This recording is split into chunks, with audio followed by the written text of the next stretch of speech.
Trending online all day, a major Hollywood director handcuffed and mistaken for a bank robber, according to a police report. We're talking about Black Panther director Ryan Coogler. The filmmaker was questioned by police in Atlanta back in January after he tried to withdraw his money from a Bank of America. The report says bank employees thought the 35-year-old, who was wearing a face mask and glasses, was staging a robbery because he handed a note to a teller asking for at least $10,000 from his account. Here's a look at that police report. You see it highlighted. It says police, quote, determined that Mr. Coogler did pass a written, filled out withdrawal slip with a note written on the back of the withdrawal slip to be discreet when handing him the cash. Our Blaine Alexander is joining us now from Atlanta. Blaine, this is a crazy story. The director confirmed the incident to Variety, saying that this should be a situation that should never have happened. So how did all this unfold?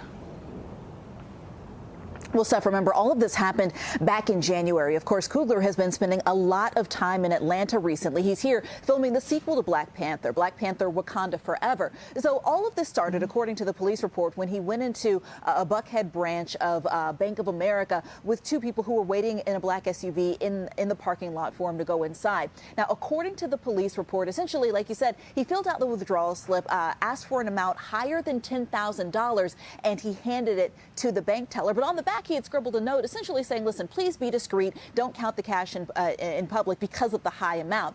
We also understand, according to surveillance video, that he was wearing a COVID-19 mask. He was wearing sunglasses and a hat. Well, when the teller went to withdraw that amount, apparently it triggered some sort of alert on his account. This is according to the police report.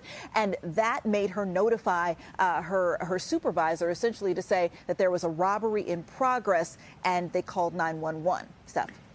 You know, Blaine, there's an alert that you can't take out that much money, and then there's trying to rob a bank. It seems to me there's a lot of room in between those things. Is that part of this discussion right now?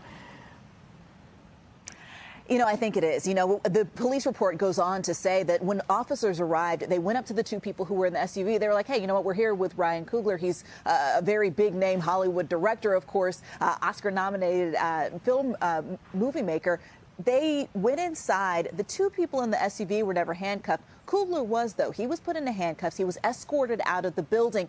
At some point, according to the report, the officers realized the mistake. They apologized to him, explained what happened. But according to the report, he asked for all the officers' names, their badge numbers. Now, remember, this happened back in January, so certainly some time between when we're all finding out about this and when the incident happened. In a statement to NBC News, Ryan Coogler essentially said, yes, this is something that should have never happened, but Bank of America apologized. They rectified the situation to his satisfaction, and essentially they've moved on. Bank of America was also apologetic, saying that this is something that should have never happened. So, Blaine, did Ryan Coogler himself say he believed in some way this was because of the color of his skin? He did not say that in a statement. You know, he was very brief in what he said. He basically said that you know, it shouldn't have happened, but that they've moved on. I will say that according to the police report, according to the officer who filled out the report, the teller herself was a black person, a black woman who filled out the police report. But as this is making its way on social media, of course, the comparisons can't help but be made, and questions about perhaps the motivation behind this and why something like this happened. But Coogler himself did not make that reference. Steph. All right. Thanks, Blaine Alexander, for walking us through it. We appreciate it.